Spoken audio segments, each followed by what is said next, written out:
Hello everyone.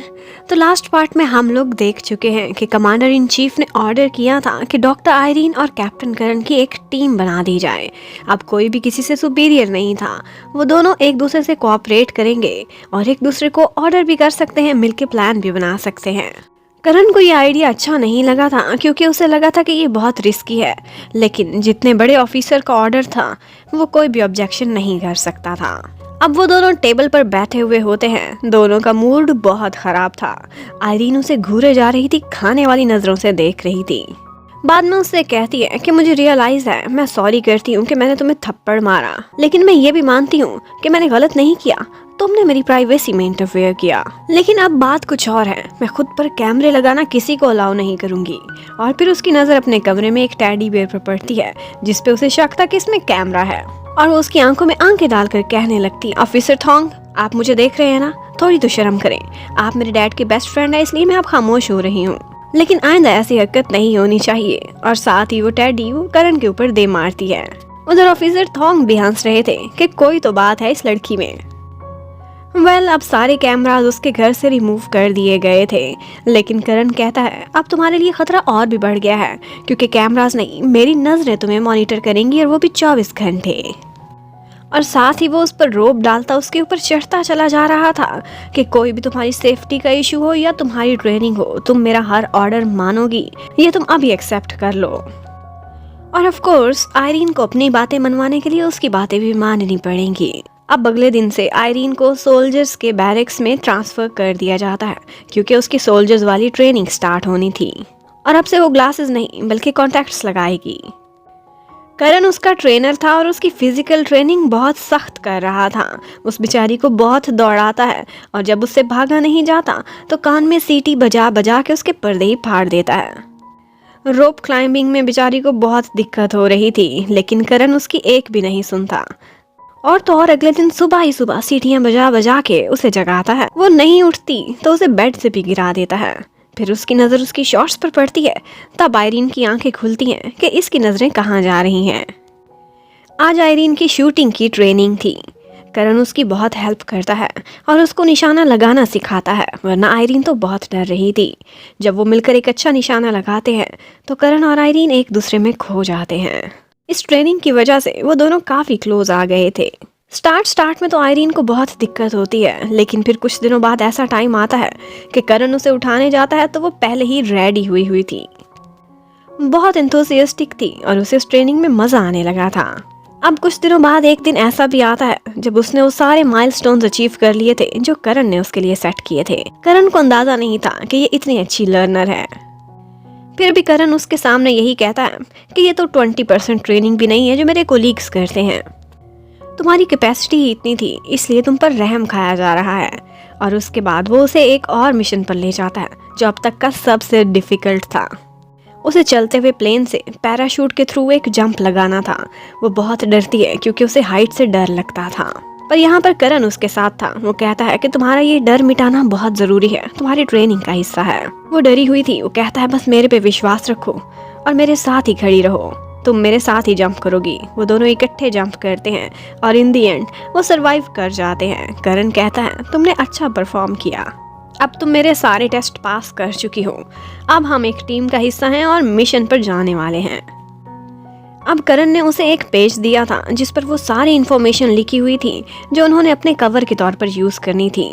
Irene का क्या नाम है, वो दोनों कहाँ मिले थे, उनकी डेट कैसे स्टार्ट हुई थी, कब शादी हुई थी, ये सारा कुछ वो आयरीन को रट्टा लगाने को कहता है कि कभी भी कुछ मिस नहीं होना चाहिए। और उसके बाद उसकी एक कोलीग आती है और उसको मेकअप करके तैयार होने को कहती है।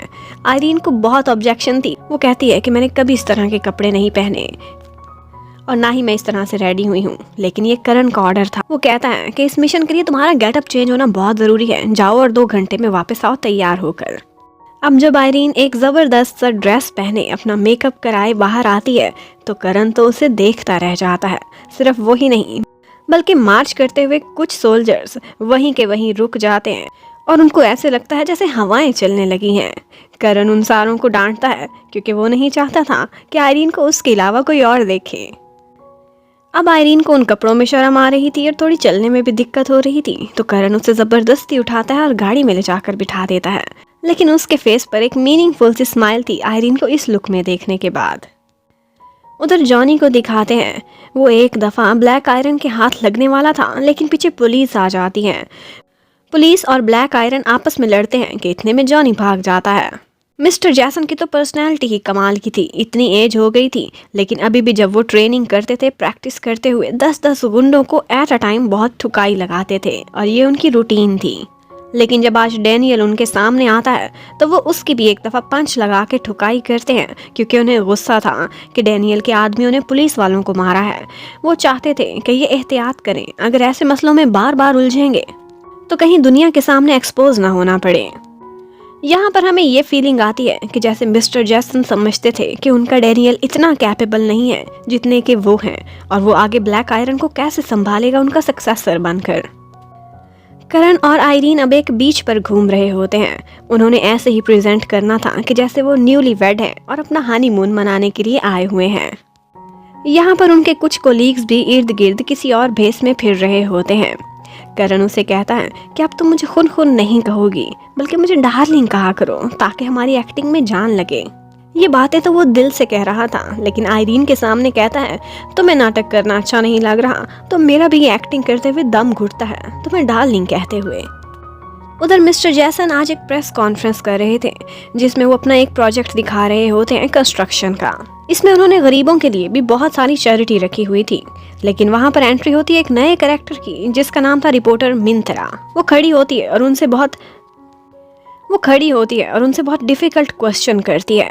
वो कहती है कि मैंने सुना है कि आपका बिजनेस अंडरग्राउंड ड्रग्स से डील करता है और ये सारे प्रोजेक्ट्स आपका मनी वाइट करने का तरीका है। अब जैसन को दुनिया के सामने तो बहुत अच्छा बनना पड़ता है। वो उसे ऑफर करता है कि तुम मेरे पास आना, मैं तुम्हें सारी इन्वेस्टिगेशन करा के दिखाऊंगा और सब सबूत भी दिखाऊंगा, हमारा रिकॉर्ड एकदम क्लियर है।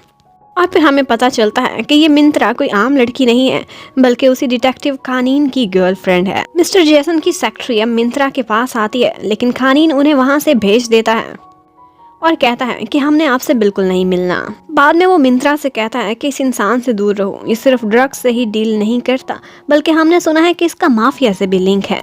मैं तुम्हें खोना नहीं चाहता, इसलिए कह रहा हूँ कि थोड़े दिन खामोश रहो। उधर करण और आयरीन को दिखाते हैं, एक सीसीटीवी कैमरा लगाते लगाते वो दोनों इकट्ठे नीचे गिर जाते हैं और ज्यादा जख्मी करण हुआ था। उसे उस पर बहुत गुस्सा आता है। वो कहता है कि तुमने मेरी कमर तोड़ दी है, अब सारा दिन मेरी नजरों के सामने ना आना। अब आयरीन उसकी डांट सुनने के बाद अपने कमरे में लेटी होती है और उस पर गुस्सा निकाल रही थी कि वो उसी के वॉशरूम से नहाने के बाद बाहर निकलता है। आयरीन तो उसे शर्टलेस देख नहीं सकती थी, लेकिन वो कहता है कि मेरे वॉशरूम में पानी नहीं आ रहा था, इसलिए मैं इधर आ गया, और कपड़े पहनने की बजाय उसके पास आता जाता है। आयरीन बहुत नर्वस हो गई थी, एक्चुअली कपड़े उसी के पीछे पड़े हुए थे। वो जाते जाते उसे डराने के लिए दोबारा कहता है कि मैंने तुम्हारा टॉवल यूज़ किया है, अगर वापस चाहिए तो अभी उतार दूँ क्या। आयरीन कहती है कि बेशक तुम हमेशा अपने पास रख लो, लेकिन अभी यहाँ से जाओ। अब थोड़ी देर बाद करण को पता चलता है कि जॉनी की लोकेशन क्या है। वो अपने एक फ्रेंड के साथ वहीं पर जाता है और ब्लैक आयरन भी वहाँ पहुँचे हुए थे। एक दफ़ा जॉनी करण के हाथ लग जाता है। वो उसे वहाँ से ले जा रहा होता है कि सामने से ब्लैक आयरन आ जाते हैं।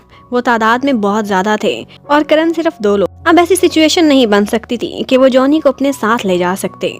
इतने में वहाँ पर डैनियल एंट्री करता है, जिसे देखते ही करण की आंखों से खून निकलने लगता है, क्योंकि ये डैनियल ही था जिसने मीना पर गोली चलाई थी। करण से तो गुस्सा काबू नहीं हो रहा था, लेकिन खानीन उसे शांत कराता है कि अभी रिवेंज लेने का टाइम नहीं है। अब डैनियल उसकी नज़रों के सामने ही जॉनी को वहाँ से लेता आराम से निकल जाता है। करण सिर्फ गुस्सा करता रह जाता है, लेकिन कुछ नहीं कर पाता। इतने में उनका बैकअप आता है तो करण बहुत एग्रेसिव हो गया था। वो अपनी जान की परवाह किए बगैर डैनियल के पीछे जाना चाहता था, उससे बदला लेना चाहता था। खानीन बहुत मुश्किल से उसे संभालता है और बाद में भी जब वो शांत नहीं हो रहा था तो वो उसे काम करने के लिए उसे पहले एक पंच लगाता है, उसके होश में वापस लाने के लिए, और फिर कहता है कि तुम अपने पास्ट को भूल क्यों नहीं जाते। मीना का बदला लेना तुम्हारा पर्सनल मैटर है, प्रोफेशन और पर्सनल मैटर को अलग अलग रखो। अगर तुम रिवेंज लेने के लिए आगे बढ़ोगे तो फिर ये वर्दी उतारो, रिजाइन करो और फिर जो दिल में आए करो। उधर आयरीन भी बहुत परेशान थी। उसे पता चल गया था कि करण मिशन पर गया है और बहुत अपसेट है किसी पर्सनल वजह से।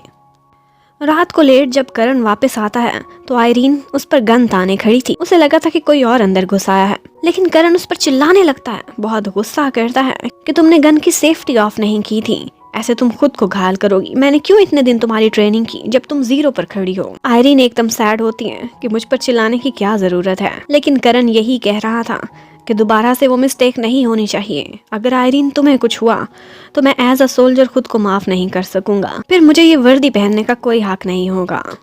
उसके बाद करण की सारी पुरानी यादें आ रही थी, जिस तरह से मीना अपनी लास्ट फ्लाइट पर गई थी और उसके बाद उन्होंने अपनी शादी की वेकेशन लेनी थी, लेकिन उस बेचारी का वही प्लेन हाईजैक हो जाता है जो कि ब्लैक आयरन ने किया था। अब आगे क्या हुआ था ये देखने के लिए stay connected. Thank you for watching. Bye bye.